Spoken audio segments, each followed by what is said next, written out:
What's up, guys, and welcome back to the Pickleball Connection podcast. I'm Danea. And I'm Barrett. And we're super excited to be hanging out with you guys today. Today, we're going to be doing a CTN, which is Cruise the News. And this is kind of where we go check out all the juicy forum topics and latest news in pickleball. So let's get into it.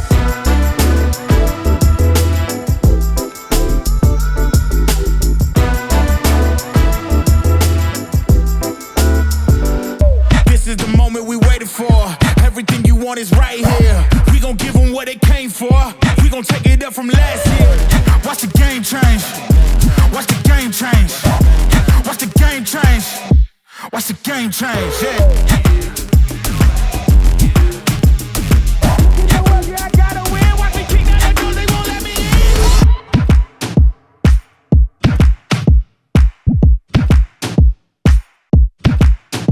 All right, let's jump right in here. So you've probably heard by the time this podcast comes out, but all the buzz right now is surrounding Andrei Daescu. And Andrei Daescu is a professional pickleball player, and he was recently suspended for a foreign substance found on his pickleball paddle.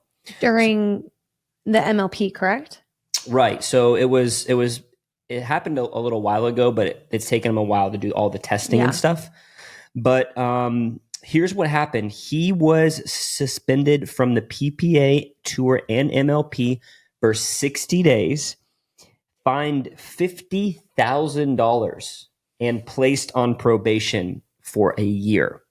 50,000 bones. Pretty intense. So it was alleged at first, and then it was confirmed that he did apply a substance. I don't believe it's been reported exactly what that substance is, but he applied a substance to make his paddle more sticky. And he actually recently released a statement today. He kind of, was silent for the first little bit, and he released a statement today. And this is what he said. He said, "I'm pained by the recent events. This is an unfortunate mishap. I would never cheat. There was no intent on using the paddle in question during competition. It was mistakenly submitted for testing. The paddle has never been used in competition. The UPA, or the United Pickleball Association, which is the new governing body for the PPA and the MLP, has rules and policies. Paddle testing is the player's responsibility. I will abide by their decision." So kind of what Andrei is saying is, yes, there was a substance on the paddle. Was it ever used in a game? No. So he claims that it was never used in an actual competition, that he would never cheat. Yet the standard has to be set here somewhere. The line had to be drawn to set the standard for players moving forward. So my first question to you, $50,000. 60 game suspension. 60 game? 60 day, sorry. 60 day. Where he's not receiving, airtime for his I don't know what's going to happen with his sponsors. He can't win prize money. And then in addition to that, he's got the $50,000 and the 60 days, and he's on probation for a year, which I haven't really seen what the details of the probation are, but I would guess that if he has any sort of repeat offense, he'll be penalized much worse. So do you think the punishment that was dished out for Andrei Daescu was fair? Why or why not? I don't know. I'm not the person to ask this to. I think it's intense, but also I think I think that UPA is trying to set a precedent of we can't have cheating. And this has been a thing, not just with the paddles, but pros have brought up the line calls and, there's no, what's it called? Steroid testing and drug testing and all this stuff. So the pickleball has been so unregulated for so long. And now there's real money in the sport, big dollar signs in the sport. Right. And so do I think it's pretty intense? Yeah. But do I think that they're also trying to push regulations? Yeah. And so Am I for having regulations in the sport? Absolutely. Do I think that it's that intense? I don't know. It's hard to tell, right? Because the claim is it's never been used in a match, but I'm like, well, has it been used in other matches? Like, right. is he just using it in rec play? Yeah, is it rec play? Like, where is it? There's just so much unknown, right? We don't even know what it is. Right. So it's hard to say, like, is it fair or not? I'm at the end of the day, I'm glad it's getting regulated. It's sad because I personally am a huge Andrei fan. Yeah. I think he's had a lot of success recently too, which is unfortunate because that's going to raise some question marks, going to put some asterisks by some wins and all that comes with that. Now, I think the unfortunate thing is that he did come out and confirm that there was a paddle that was manipulated. Mm-hmm. He is also saying, I never cheated. So I think that's where it's a little interesting. If he were to come out and say, yes, I cheated, I don't think people would think that this punishment was too harsh. But I think there are people out there in the general public that do think this was a little bit of an intense, punishment because he's claiming that it was never used in a match. Now, can we exactly confirm that? I don't know. But that's just what he's saying. And I also wonder, like, well, then why was it even submitted? Yeah, I saw. Was it just a mistake? I saw a pretty funny comment, and somebody said he took that play right out of Yola's book because Yola basically said the same thing, like, "Oh, we didn't mean to submit that paddle." That's so funny. Yeah, so Andrei he took the play right out of Yola's book and just blamed it on the wrong paddle was accidentally submitted, or So it's just hard. Like I said, I'm a huge Andrei fan. I still am a huge Andrei fan. I just think, why were you putting stuff on your paddle anyway? Yeah, I mean, obviously you could speculate. Here's the thing, like I've heard from pros and I've heard from other people that are in the sport that Andrei is an incredibly nice guy. Absolutely. I've never seen him, do anything questionable on the court. So it's kind of interesting that it's coming from him and not somebody that's a little bit more like outspoken and crazy. Like if this would have happened to like Julian Arnold, I think people would have been like, oh yeah, that's like in line with his brand. He's kind of edgy, like all the love to you, Julian. Yeah. But like I'm saying, Andrei's like known as like this big friendly giant, like, so I think it's very interesting that it happened to him. And here's the reality. And you and I were talking about this off air, but we were just like, how many people are doing things that you never even hear about, right? Like, I wonder how many pros or low-level pros or pros that don't get a lot of airtime, are doing things that... Right, yeah. It's kind of like he's starting to have success. He's having success. He's stepping into the spotlight. He's on a bigger stage. Yeah. And I think, what's happening at the low-level pro or the high-level amateur level? Right. What's happening at 5-0? Yeah. No regulations in 5-0. Yeah, I don't know. We could speculate a little bit. I mean, I know, like I talked to you a little bit about, the big, there's been things that have happened in baseball where, back in like the late 90s, early 2000s, there was a big scandal with people corking bats, and then pine tar became a big issue. Basically, they regulated that, pitchers can't have pine tar anywhere on their body, on their glove, on their hat to, have a better grip on the ball. But it's actually a rule that batters can have up to 18 inches of pine tar above the handle, but the pine tar is not in a place where it's contacting the ball. And so it does make me wonder, like, did Andrei like have this sticky substance to, for his grip? And then he was like, oh, I'm just going to see what it's like putting it on my paddle. Like, it would make sense why you would have a sticky substance, like if you needed like rosin or something, to grip the paddle because they get sweaty and they kind of slip. But I don't know. I haven't heard that from him. That's just speculation. It's just interesting to see. I think this is another interesting point is this is like UPA just got established. Mm-hmm. This is like their first big move. This happened right after the PPA and MLP established the UPA.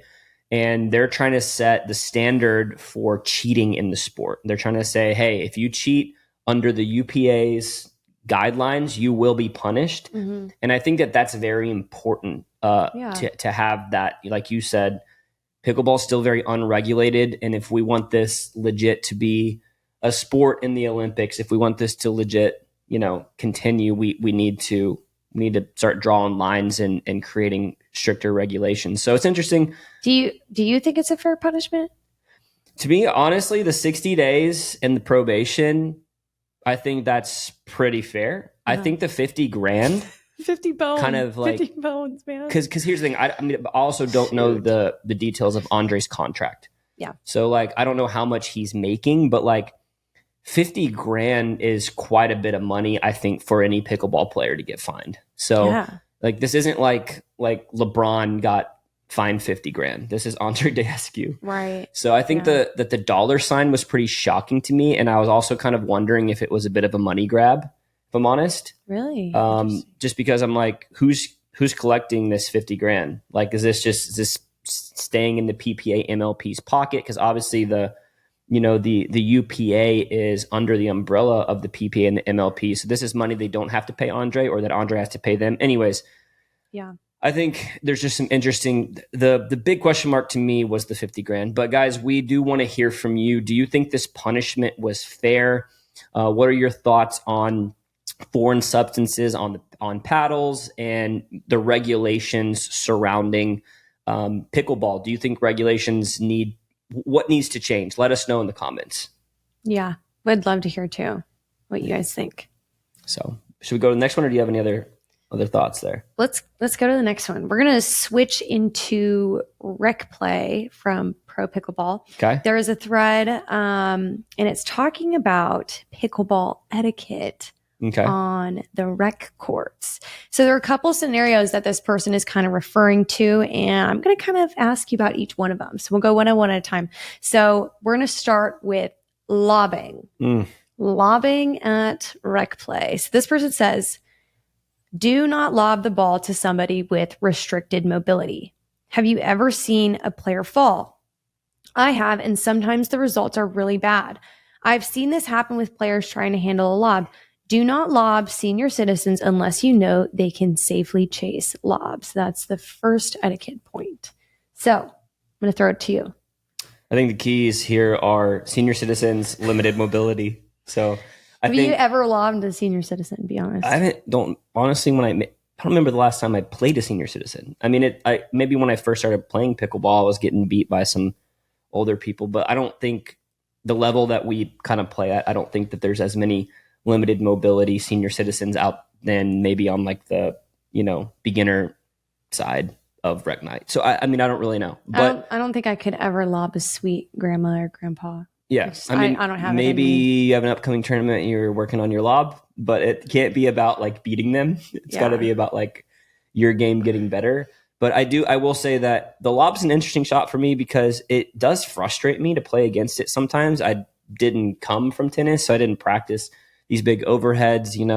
I think that whenever I get lobbed by a team that's doing it really well, it is kind of frustrating. Oh, it's a great shot. But I also think I have a good lob and I just forget to do it, So I think the lob in general is a fun shot that needs to get used more. But I think the key here is limited mobility, elderly. I'm probably going to steer clear from that one. Yeah, I'm going to say that's probably good pickleball etiquette to stand by. Yeah, I would say so. Yeah, if you're playing, under these circumstances, I would say probably not. Yeah. Okay. If it's a tournament, go for it. Oh. Okay. Next one. Do not hit the ball exclusively or mainly to weaker players. The stronger player came to play, not stand there like a dummy and observe the game. A prevalent concept is one improves by playing the stronger player. So on this one, I don't necessarily think this falls under etiquette. I don't either. I think this is I don't either. This is strategy. This is the game. It's a doubles game. And I think this is something we hear a lot, that players get targeted, the weaker player gets targeted. That's honestly just doubles pickleball. So if you consider yourself the better or stronger player, you have to figure out ways to get more involved, whether that be having a bigger serve that creates a shallower return that you can come up and do some damage with, or whether that has to do with you kind of changing up patterns, kind of changing up spacing on the court. there are ways to get involved, and I think that it's a strategy to win, to target or to isolate a player, and that's part of what makes it fun, is to figure out how to flip the script on the other team and start isolating them. So I don't think this is really bad etiquette. What do you think? Yeah, I don't think this necessarily falls under etiquette. I think there are multiple ways that you can look at this. I also think it kind of depends on like how your paddle system works. You know, if everybody rotates off or if winners stay. Because if winners stay, I'm like, there's a competitive part to it where it's like, well, you want to win, you know? Right. And so I'm all for like, yeah, hit to better players and get better. But I'm also for, if I have to wait 45 minutes to get back in the game, I'm going to want to win the game, right? Even if it's rec play. Kind of have to like consider the circumstances of the rec night, I guess. Like, is it just like a smaller group just having fun? Right. Is it like some sort of, you know, 2 on, 2 off type of like system? Yeah, like if everybody's rotating, then sure, there's nothing really on the line. But if you're like defending challenge, that's what I'm saying. Challenge court or something. Yeah. Anyway, that's a whole other topic. Whole other topic. I don't think it's pickleball etiquette. I think you can't, again, I don't think you can tell people how to play you. And I don't think people can tell you how to play them. I just don't think that's how sports works, you know? Yeah, I agree. But guys, on this one, let us know what you think in the comments, because I'd love to know. I hear a lot of people that get like in the comments people are frustrated about it. All over social media. People don't like when players get targeted, which I get it, you know, as the player that's not getting targeted, that can be frustrating. But so it's the player that's not getting targeted. Well, yeah, I mean, I get it for those, because the people out there that are frustrated are those players. Yeah. Yeah. So like, I get it, but I think that's just the strategy of the game. We need to tell you about a must-have for anyone in the pickleball world. If you're an avid pickleball player and don't have this app downloaded on your phone, you're missing out on so much. Meet the Selkirk TV app, the first and only free streaming and on-demand app dedicated to everything pickleball. Whether you're a player, a fan, or just curious about the sport, Selkirk TV is your one-stop shop for all things pickleball, like lessons, courses, podcasts, and more. Imagine improving your game with the pros or catching the latest pickleball buzz before anyone else. If you're already watching this episode on this app right now, thank you. But if not, what are you doing? Download the Selkirk TV app now. It's a must-have for anyone who loves pickleball. Next one is, don't try to hit your opponent with the ball, especially to their face. Duh. Does it make you feel better to do this and possibly hurt or injure someone? People can be badly injured when hit in the eye. Don't do this. Ooh. I don't think You're hesitating? I don't think it's etiquette. I mean, I'm shocked. Here's the thing, like, if the ball is like popped up and I have like a put away, I'm not going to try to hit the person. That's what this is saying. No, like I'm saying, like there are times where it's strategic to aim at someone's body. That's all I'm saying. If the ball's like up in the air and I have full force coming downhill at the ball, I'm going to try to put the ball at the feet. It's a better place to hit anyways. Yeah, okay, feet, yeah. But if there are certain times when it is advantageous to try to bag your opponent. Would you agree? Oh my god. Like there are certain speed ups that like the ball's going out, like you're trying to hit them because you're trying to create a pop-up. And if you don't try to hit it at them or through them with pace, then they're going to counter it. So like, I don't know. I think that there's some strategy there, but I think again, it probably depends on the level you're playing. Yeah. And it depends on where the ball is. Like, I'm not going to intentionally try to injure somebody. I think that's what this is saying. Like, people can get hurt. I agree. Like, we've talked about this on the podcast before. I've seen you get hit in the face multiple times. You got hit in the eye before, and that was kind of scary. Yeah. So like, I'm not out there to injure anybody. Yeah. But I do think that there is a strategy towards targeting. Towards body bagging people. Well, because not even because you're trying to hit them, but because you're trying to create I got you. pop up or I got you. What do you think? I think etiquette is you never try to hit somebody, especially in the face. I think that's terrible. Like, I don't think anybody ever tries to hit anyone in the face. I think it's usually an accident. I don't think so either. That's the other thing. And here's my disclaimer. I do think it depends on your level, right? Like I would never go body bag grandma or grandpa. Like, would never do that. What if you're trying to defend challenge court? Not even if I'm trying to defend challenge court. What if it's a money ball tournament? I'm not. You wouldn't body bag a GMA? I've never seen a GMA play a competitive Moneyball tournament. They're out there, I bet. You know what? I bet there are. There's some like freaking legit. I do think it'd be fun to play a split age tournament. That kind of sounds fun to me. I want to. I actually know someone that I'm going to partner with for it. Really? You have to tell me about it after the pod. All right, let's get back on topic. Okay, sorry. So, again, I would never like body bag. One, I would never aim for someone's face. Two, I would never body bag like someone that's not mobile or a senior citizen or any of that. But if I'm playing, no, I'm serious. If I'm playing high level rec, I love body bagging people in the sense of I love to attack people's bodies because it jams them up and it creates a lot of errors. So, but do you have a count? Yeah, I keep track with some people. Body count. Okay. So anyway, I think it's really inappropriate or appropriate depending on your audience and who you're playing against. Okay. Are there any more etiquette ones? Yeah. All right. Give me another one. All right.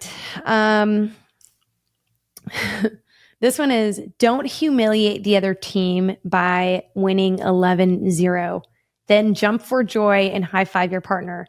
This happened to me a couple years ago. My partner and I were playing against a far superior opponent and we lost and they loudly celebrated.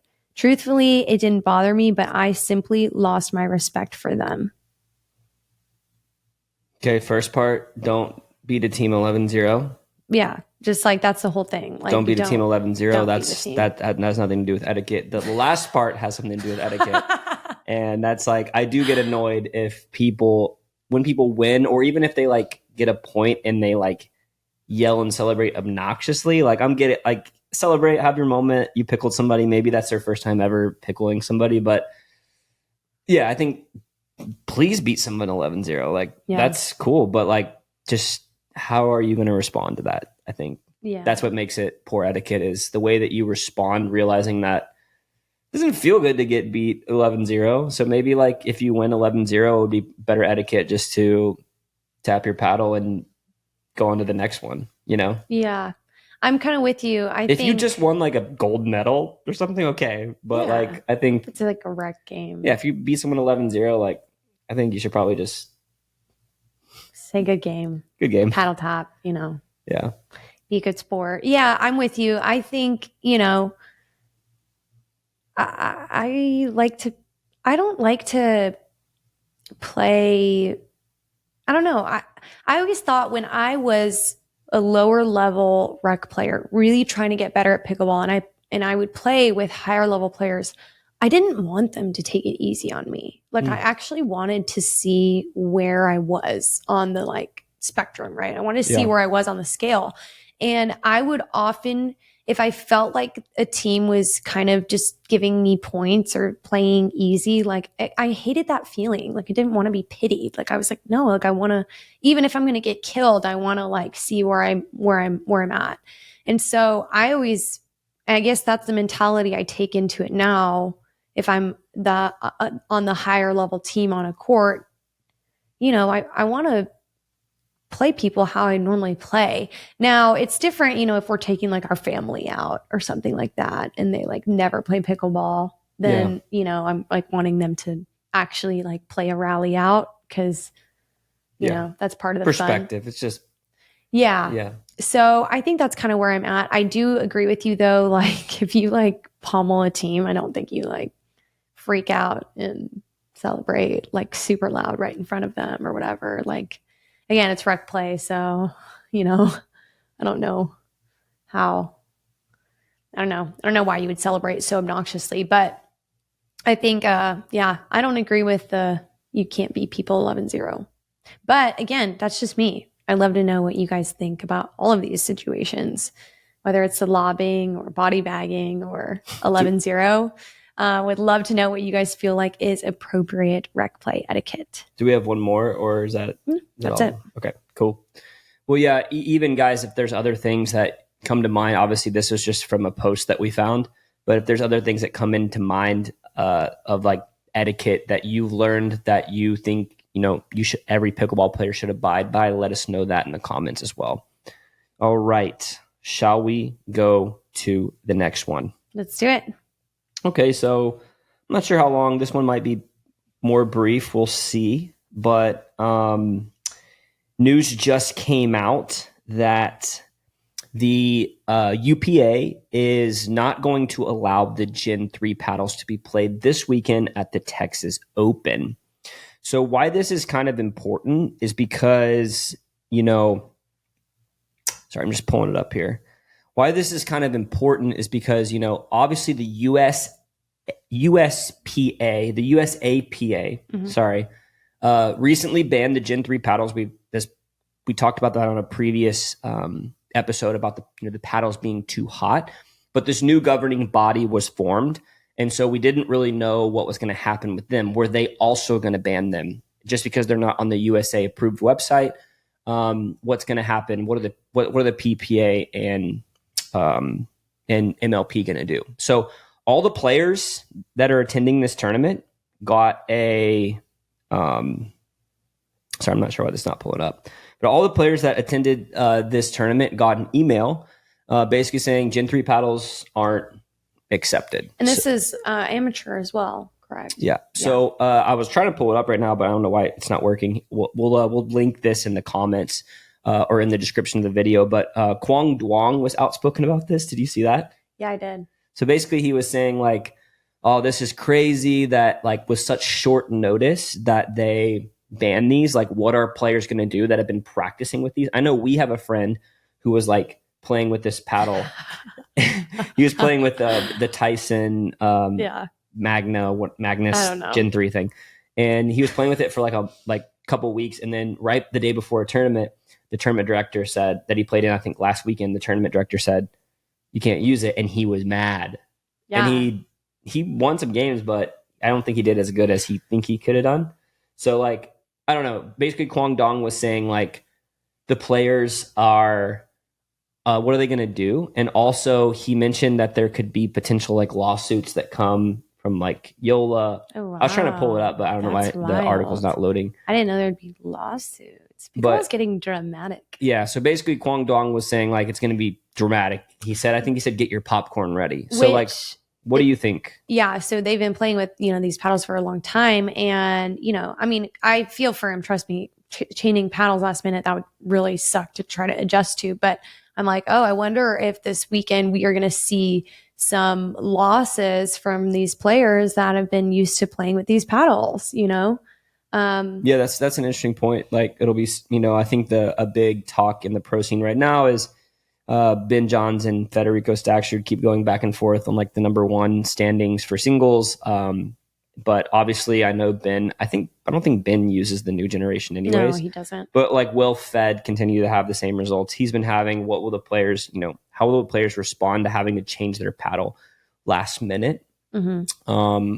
I know like years ago I was playing with a paddle, and like the day of the tournament, my paddle handle broke. Oh, I forgot about that. And I had to like pick up a random paddle and play, and like I hated it because it's so hard. It's really hard to adjust to a different paddle. You almost feel like, why does this feel so different? Like, it shouldn't feel just like a paddle, but they play different. They really do. So like, what do you think? Like, I kind of saw this coming. Like, I kind of thought, the UPA, they're probably going to ban these because the USAPA already banned them, and if they don't, they look like they're more lenient. I think they're trying to set standards. They're trying to draw lines, create stricter regulations.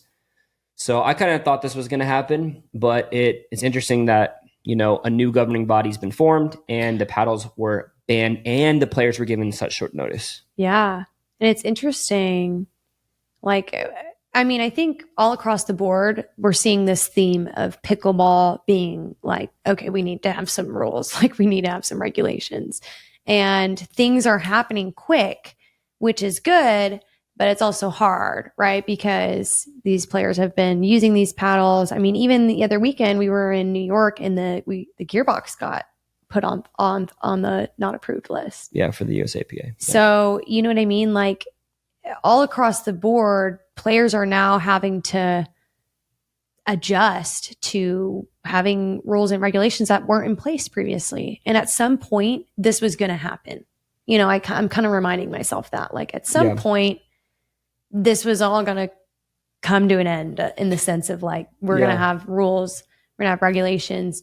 Do I think it stinks for the players affected? Yeah, I do. Like, do I also think that we need rules and regulations? Yeah. So like it stinks for the players that are affected, but you've also gotten to play how many tournaments with like a that's the other thing. Juicy paddle? Right. Like, juicy paddle. Right. I kind of feel worse for the players that, haven't gotten this advantage even for like a short little bit. But I think pickleball is just growing. Yeah. We're all evolving. We're all evolving. The sport is evolving. We're all of us. We're all evolving. But yeah, I think that, like you said, I think this day was coming. We knew that there was going to be more strict regulations that came into play. Be interesting to see how it all shapes out.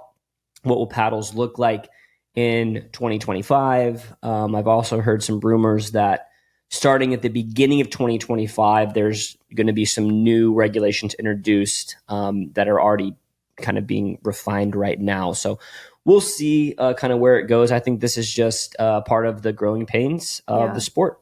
So yeah, I agree. So now we're going to go into our Q&A section of the podcast. Remember, you guys, if you have any questions, this is a time where we'd love to see them. So go ahead and comment below any questions that you guys have, and you might be featured on our next Q&A. But I think Barrett has some questions for us. Yeah, we actually did find somebody that looks like they've been a faithful viewer of the pod. They actually have released multiple questions that I think we've just missed. So we want to get to a couple of those today, and we're going to hop right into it. So one of our questions that came in was from the Pickleball Pet Peeves video. So if you guys haven't seen one of our first couple episodes, we talked about pickleball pet peeves. Today, I believe you mentioned people in rec play that just assume they want to stack. And so, or mixed because the guy's like, oh, I have my forehand, but you're better than, anyways, go back and watch it. But this guy said, from the Pickleball Pet Peeve video, would you be peeved? Which I like that. Would you be peeved if you were playing with a lefty guy who assumed to stack in rec play? Okay, yeah, it's interesting. I haven't had this happen much. Okay, this maybe only happened to me twice. And one time the guy was like a really, really good player, so I didn't mind stacking at all. The other time was like, I was like, oh man, I wish they would have asked. I think it's just good etiquette to ask. Unless it's like you're playing high level, like mixed, because most high level mixed play is stacked. I think if it's just open rec play, I think it's probably just good etiquette to ask. Am I going to make a big deal about it? Probably not, but I don't know. I think it's so. This guy's kind of just asking, like, since this guy's a lefty, like you're going to be playing the left instead of the right. So is it the same? And I'm like, I kind of see what he's saying, but I also see what you're saying too. Yeah. So I think it's good to ask. I think it's just good etiquette to ask. I think part of the reason it was a pet peeve for you though is because like sometimes you're just better than the guy. Well, that's what I'm saying. That's when it's hard. Is it's like, Yeah.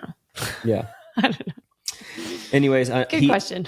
He actually, the same guy gave us another question that we missed, but we're going to cover it right now. He says from the video on line calls, which I believe was our most recent release a week ago. He basically said, as far as the line calls in rec play, what if it's a challenge court and there's a difference between sitting down or staying on during a busy night? Money might not be on the line, but my time is. Does that make it different? Because I think we kind of discussed like we're like it's rec play. If there's money on the line, then tournament or it's different. But in this scenario, this guy's like, money's on the line, but my time's on the line. You know what? That's freaking real because we played a court where if you lose, you have to get back in the line, and the line can be like 45 minutes long. So I feel that. And that's hard, especially if you feel like the line call is like, whoa, I feel like I got gypped. But I mean, at some point, I feel like you can check with your opponent and you be like, hey, like, are you sure? Are you sure? I think it's okay for you to question it. And even, I don't love this, but even advocate for like, can we do it over? You know, like if they're unrelenting. Yeah.